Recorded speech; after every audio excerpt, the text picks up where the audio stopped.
Jangan jadi feeder ke Singapura.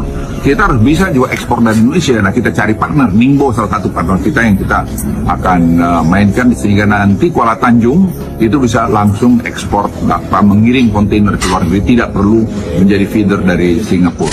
Hai semuanya, pepatah lebih baik terlambat daripada tidak sama sekali mungkin sangat tepat menggambarkan langkah besar yang sedang diambil oleh pemerintah Indonesia saat ini.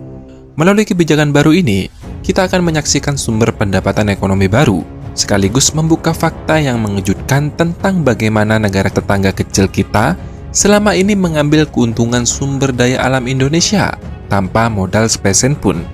Ya, kalian tidak salah dengar, meraup keuntungan dari sumber daya alam Indonesia tanpa modal spesen pun. Bagaimana dengan informasi ini? Penasaran? Yuk, tanpa banyak basa-basi, kita bahas lebih detail lagi. Berpuluh tahun, Singapura meraup keuntungan yang luar biasa dari ekspor-impor, bukan hanya dari Indonesia, tetapi bagi seluruh negara di kawasan ini. Mereka membangun pelabuhan dengan kapasitas yang luar biasa, hampir 100 juta TEU per tahun. Angka itu jauh lebih besar dibandingkan total kapasitas pelabuhan peti kemas yang ada di seluruh Indonesia yang hanya sekitar 27 juta TEU. Bisa bayangkan, negara yang luasnya hanya seluas Kabupaten Tasikmalaya ini mampu membuat pelabuhan kontainer hampir 4 kali lipat dari seluruh pelabuhan di seluruh Indonesia. Lantas, bagaimana cara Singapura meraup keuntungan dari sumber daya alam Indonesia tanpa modal spesen pun seperti yang admin bilang di awal? Dengan pelabuhan yang super gede, Singapura menjadi feeder hub atau tempat transit dalam ekspor-impor dari Indonesia. Banyak sekali barang-barang atau sumber daya alam dari Indonesia seperti kelapa sawit, perikanan, batu bara, dan bahan tambang lainnya. Kemudian, barang-barang tersebut dikirimkan ke Singapura sebelum diteruskan ke negara tujuan lain. Dan jika kalian penasaran seberapa besar pendapatan Singapura dari negara kita, maka kalian akan terkejut dan memaklumi jika negara ini sangat cepat menjadi negara maju. Misalnya saja, Sumatera Utara dikenal sebagai penghasil beberapa komoditas seperti kelapa sawit, karet, batu bara, dan lain-lain. Sebagai contoh, ekspor minyak sawit mentah atau CPO Sumatera Utara pada periode Januari hingga September 2023 mencapai 2,6 miliar US dollar atau sekitar 40 triliun rupiah. Jika dikonversi menjadi barang, jumlah ini setara dengan 500.000 ton CPO. Hanya dengan memotong satu pelabuhan saja di Sumatera Utara, yaitu Pelabuhan Kuala Tanjung, Singapura sudah bisa meraup keuntungan hingga triliunan rupiah per tahun. Sebagai gambarannya, untuk pengiriman internasional, biaya satu kontainer berkisar antara 15 hingga 45 juta, tergantung ukuran. Kalaulah ambil yang paling murah saja, satu kontainer sekitar 15 juta untuk ukuran 20 feet, maka akan memuat sekitar 24 ton CPO. Maka, pengiriman untuk 500.000 ton CPO, Singapura bisa mendapatkan keuntungan sekitar 316 miliar rupiah. Ingat, itu hanya dari satu pelabuhan dan satu komoditas saja. Belum lagi dengan komoditas lain seperti perikanan, batu bara, dan bahan tambang lainnya. Jadi bisa bayangkan berapa keuntungan Singapura selama puluhan tahun ini. Dan faktanya, hampir semua ekspor-impor di Indonesia, semuanya parkir terlebih dahulu ke Singapura sebelum menuju negara tujuan ekspor. Selain keuntungan dari transit, Singapura juga memperoleh pendapatan dari markup harga. Ya, meskipun Singapura ini negara kecil dan tak punya sumber daya alam, namun jangan salah, mereka juga menjual beberapa komoditas pertanian seperti CPO, karet, kopi, kakao, dan juga mineral tambang seperti batu bara, besi, aluminium, dan lain-lain. Bahkan mereka juga memiliki bursa yang menentukan harga beberapa komoditas tersebut. Pertanyaannya, dari manakah komoditas tersebut? Tentulah dari negara lain, termasuklah negara kita. Simpelnya, mereka menjual komoditas, deal dengan pembeli, kemudian mengambil barangnya dari Indonesia. Seperti itulah cara kerja Singapura selama ini.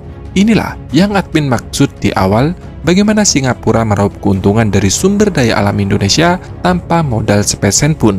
Karena sebelum melakukan jual beli, mereka sudah menerima uang dari calon pembeli.